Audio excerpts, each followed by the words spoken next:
I do. Yes. I do. I have a quick question.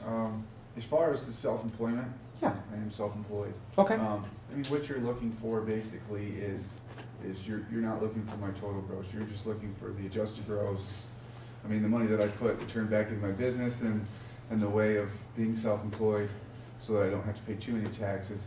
It's kind of a catch-22, isn't it? If I don't show that I make a bunch of money, then it's harder to get a mortgage.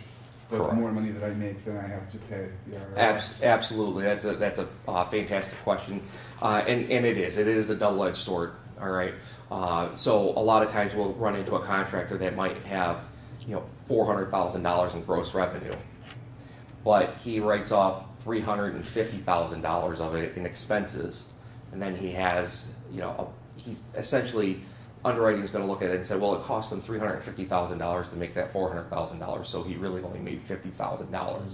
Okay. There's other things though that you can do, and it's important to talk to your lender and your CPA. All right, because there are things that you can add back into that situation. For instance, depreciation can get added back in. All right, those are fluff numbers for the IRS, right? We write it down because we're depreciating the value of our vehicle, or we're depreciating the miles on the vehicle, or something like that. Those items can get added back in. I just helped a client that he was only showing about $5,000 a year, and once we were able to add all that back in, he was up to $20,000, and for his situation, it was appropriate. But yes, talk to your lender, especially before you're doing taxes. You may or may not have done your taxes already. Typically, self-employed people kind of wait towards the end because we always pay, right?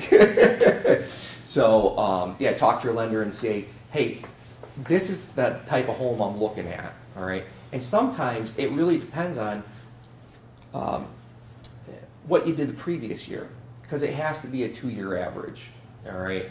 So it may take a while to get where you need to be, or we may say, hey, yeah, you know what, you're going to be okay at this dollar amount after I add everything back in. So does that answer that?